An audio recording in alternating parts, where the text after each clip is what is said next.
Assalamualaikum warahmatullahi wabarakatuh. Di sini saya akan menjelaskan KD 3.1 tentang posisi strategis Indonesia sebagai poros maritim dunia.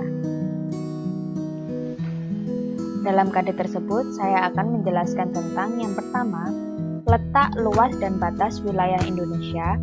Yang kedua, karakteristik wilayah daratan dan perairan Indonesia. Yang ketiga, perkembangan jalur transportasi dan perdagangan internasional di Indonesia. Yang keempat, potensi dan pengelolaan sumber daya kelautan Indonesia. Letak luas dan batas wilayah Indonesia.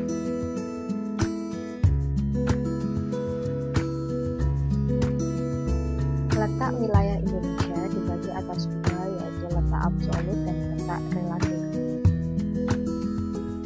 Letak absolut wilayah Indonesia berada antara 6 derajat lintang utara sampai 11 derajat lintang selatan dan 95 derajat bujur timur sampai 141 derajat bujur timur. Pengaruh dari letak absolut ini pada letak lintang menyebabkan iklim tropis, pada letak bujur membagi Indonesia dalam 3 waktu. Letak relatif dibagi atas yang pertama letak geomorfologis. Letak geomorfologis merupakan letak berdasarkan tinggi rendahnya suatu tempat terhadap permukaan air laut. Letak geomorfologis Indonesia dapat dibedakan menjadi dataran rendah, dataran tinggi, gunung, pegunungan, lembah, bukit, dan sebagainya. Yang kedua, letak geologis. Letak geologis Indonesia dapat terlihat dari beberapa sudut, yaitu dari sudut formasi geologinya, keadaan batuannya, dan jalur-jalur pegunungannya. Indonesia terletak pada pertemuan lempeng, yaitu lempeng Indo-Australia, lempeng Eurasia, dan lempeng Pasifik. Dan yang ketiga, berdasarkan letak geografis. Secara geografis, Indonesia terletak di antara 2 benua dan 2 samudra, yaitu benua Asia dan benua Australia. Sedangkan samudra yang membatasi adalah Samudra Hindia dan Samudra Pasifik. Luas wilayah Indonesia. Luas wilayah Indonesia secara keseluruhan adalah 5.193.252 km persegi yang terdiri atas 1.910.931 km persegi luas daratan dan 3.282.332 luas lautan. Indonesia adalah negara kepulauan di Asia Tenggara yang memiliki 17.504 pulau besar dan kecil, sekitar 6.000 diantaranya tidak berpenghuni, yang menyebar di sekitar khatulistiwa yang memungkinkan cuaca tropis. Pengaruh dari luas wilayah Indonesia tersebut adalah Indonesia merupakan negara kepulauan yang terdiri dari gugusan pulau-pulau dari Sabang sampai Merauke yang mencakup pulau-pulau lain. Nusantara merupakan istilah yang digunakan untuk menggambarkan wilayah kepulauan yang membentang dari Sabang sampai Merauke. Kata Nusantara digunakan untuk menggambarkan kesatuan geografi antropologi Indonesia. Negara maritim adalah negara yang berada dalam kawasan teritorial laut yang sangat luas, memiliki banyak pulau, dikelilingi oleh wilayah laut dan perairan, dan sebagian besar penduduknya bekerja di wilayah perairan. Selanjutnya, batas wilayah Indonesia. Batas wilayah Indonesia yang pertama, menurut Deklarasi Juanda, membuat batas kontinen laut diubah dari 3 mil batas air terendah menjadi 12 mil dari batas pulau terluar. Kondisi ini membuat wilayah Indonesia semakin menjadi luas dari sebelumnya. Yang kedua, berdasarkan Konvensi Hukum Laut Internasional. Batas laut teritorial ialah garis kayal yang berjarak 12 mil laut dari garis dasar ke arah laut lepas. Landasan kontinen ialah dasar laut yang secara geologis maupun morfologis merupakan lanjutan dari sebuah kontinen atau benua. Kedalaman lautnya kurang dari 150 meter. Indonesia terletak pada 2 buah landasan kontinen, yaitu landasan kontinen Asia dan landasan kontinen Australia. Zona ekonomi eksklusif adalah jalur laut selebar 200 mil laut ke arah laut terbuka diukur dari garis dasar. Perhatikan tayangan video berikut.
Selanjutnya, saya akan menjelaskan tentang karakteristik wilayah daratan dan perairan Indonesia.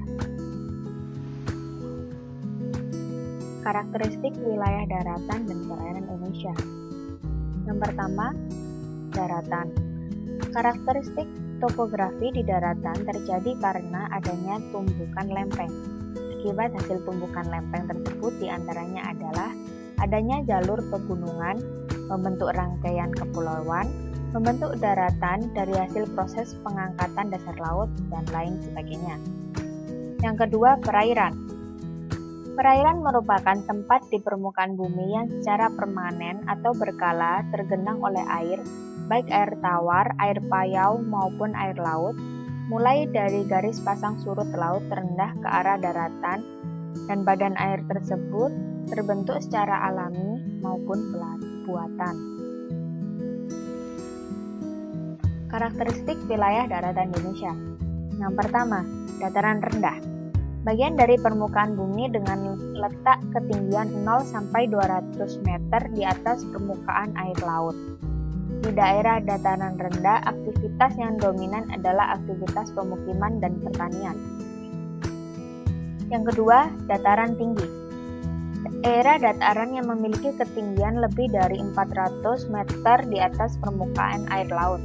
Dataran tinggi berada di daerah yang dikelilingi oleh bukit-bukit sehingga udaranya sangat dingin dan segar. Dataran tinggi terbentuk sebagai hasil erosi dan sedimentasi.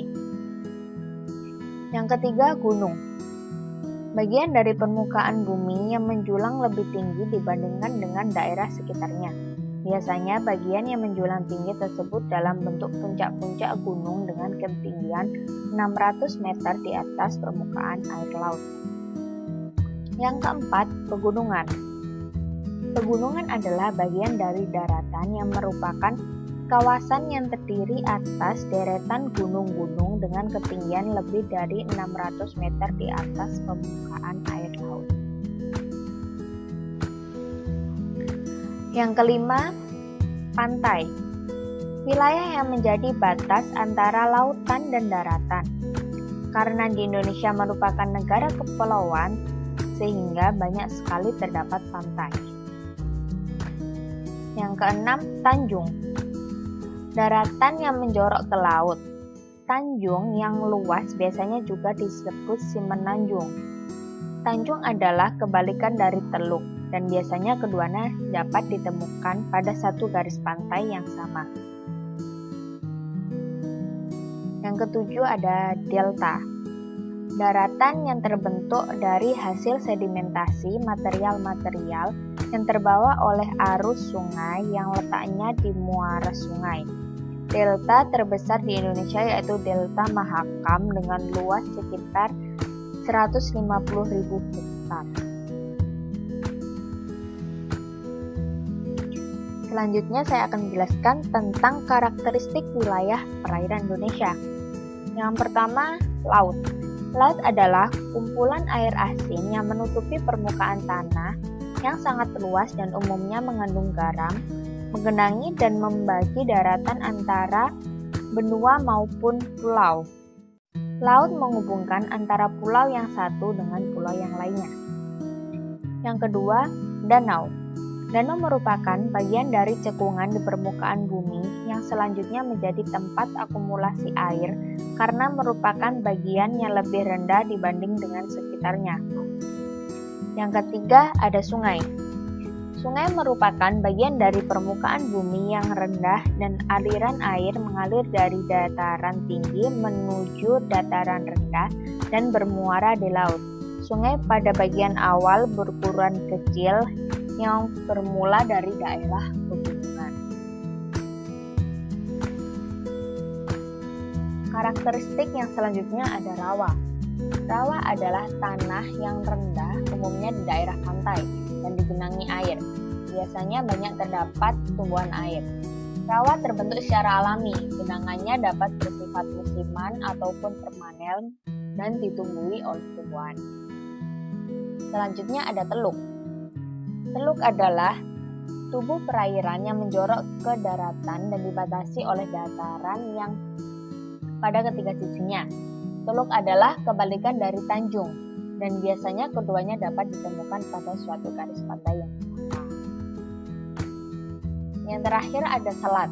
Selat merupakan perairan atau laut sempit yang berada di antara dua pulau. Kedalamannya berkisar antara 200 sampai 1000 meter.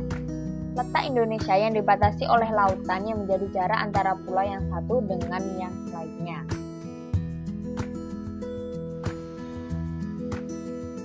Selanjutnya saya akan menjelaskan tentang perkembangan jalur transportasi dan perdagangan internasional Indonesia.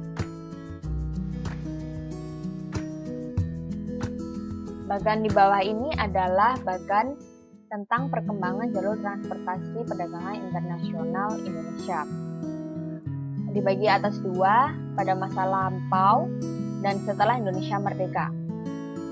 Pada masa lampau ini terdapat dua, yaitu zaman kerajaan dan pada zaman kolonial. Dan yang setelah Indonesia merdeka terbagi atas Orde Lama, Orde Baru, Reformasi, dan saat ini.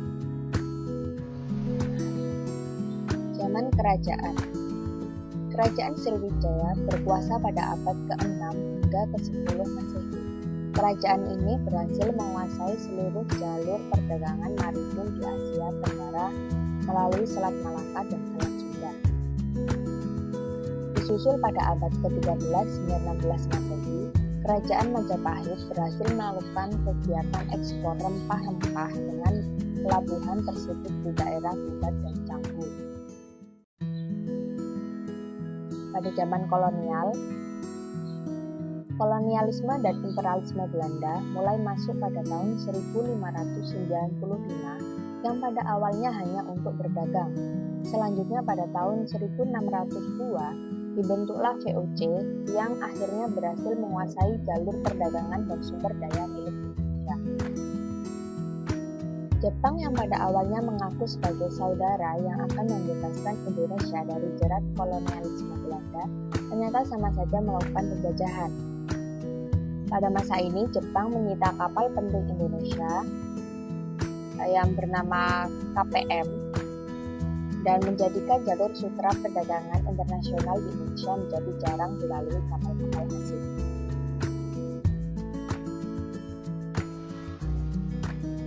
Setelah Indonesia merdeka, pada era Orde Lama tahun 1945 sampai 1965. Pada era ini, Indonesia menjalankan hukum dari pemerintahan Hindia Belanda. Hukum yang dijalankan oleh Indonesia pada era ini sangat merugikan Indonesia. Hal tersebut karena wilayah Indonesia dianggap tidak utuh dengan adanya aturan antara pulau-pulau. Pada tanggal 13 Desember 1957, Indonesia mencetuskan Deklarasi Juanda. Dalam deklarasi ini menyebutkan bahwa Indonesia merupakan satu kesatuan. Pada era Orde Baru tahun 1966 sampai 1998, pembangunan laut mengalami pengunduran. Hal tersebut dikarenakan pada era ini pembangunan mengutamakan pada pembangunan darat. Pada tahun 1982 diadakan konferensi PBB di mana Indonesia menandatangani hukum laut 1982 atau yang lebih dikenal dengan United Nations Convention on the Law of the Sea atau disingkat UNCLOS 1982. Pada perjanjian ini terdapat 9 pasal yang salah satu pasalnya menyatakan bahwa laut bukan sebagai alat pemisah, melainkan alat untuk menyatukan pulau-pulau yang satu dengan lainnya. Selanjutnya, pada era reformasi pada pemerintahan B.J. Habibie, pada era ini dituliskan Deklarasi Bunaknya. Deklarasi ini menghasilkan 2 pokok bahasan, yaitu kesadaran kondisi geografis Indonesia dan potensi kelautan. Pada masa pemerintahan Abdurrahman Wahid, masalah kelautan di Indonesia mendapat perhatian yang lebih. Hal tersebut dapat dilihat dengan perhatian pemerintah membentuk Departemen Eksplorasi Laut. Departemen ini seiring dengan waktu berubah menjadi Kementerian Kelautan dan Perikanan. Masa pemerintahan Megawati dicetuskan Seruan Sunda Kelapa. Seruan ini mengajak seluruh bangsa Indonesia bekerja sama untuk membangun kekuatan maritim. Masa pemerintahan Susilo Bambang Yudhoyono. Pada pemerintahan ini, Indonesia mengadakan konferensi internasional yaitu World Ocean Conference.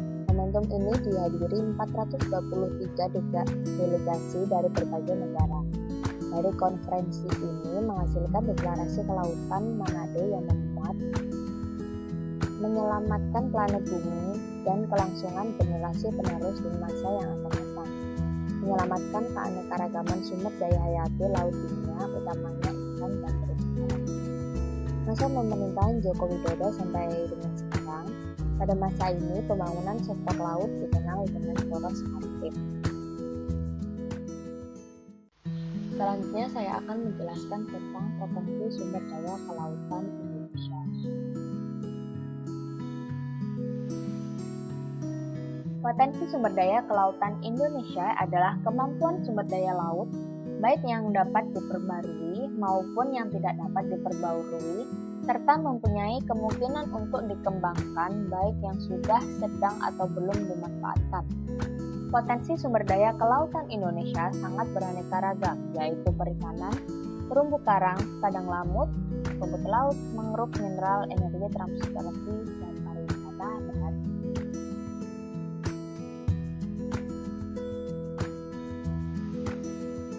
Potensi sumber daya kelautan. Yang pertama, perikanan. Sumber daya perikanan Indonesia yang sangat tinggi sudah seharusnya menjadi komoditas utama Indonesia dalam penjaturan ekonomi regional maupun global. Yang kedua, terumbu karang. Terumbu karang di Indonesia merupakan bagian dari CTI atau Coral Triangle Initiative bersama dengan negara tetangga lain seperti Filipina, Papua Nugini, Malaysia, Kepulauan Solomon, Timor Leste, dan Republik Palau.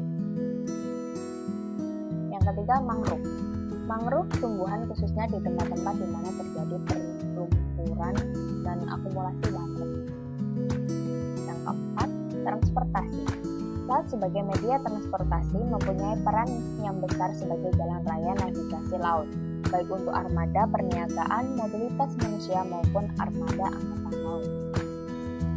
Yang kelima, ada padang lamun. Padang lamun di Indonesia memiliki luas sekitar 25.742 hektar, di mana Indonesia merupakan negara dengan tingkat keanekaragaman hayati padang lamun tertinggi di dunia. Yang keenam adalah pariwisata bahari.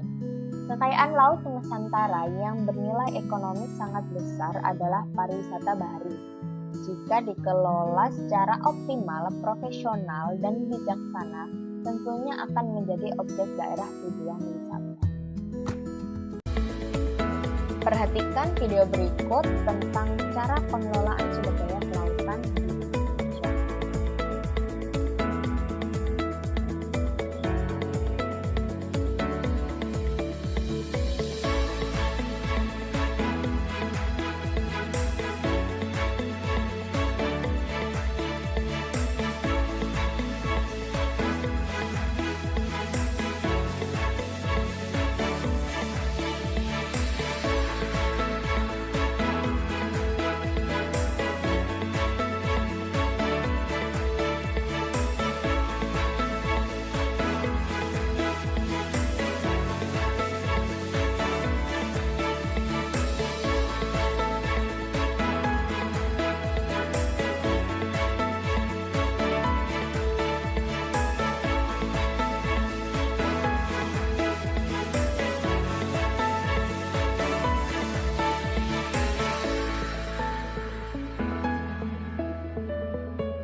Indonesia sebagai poros maritim dunia.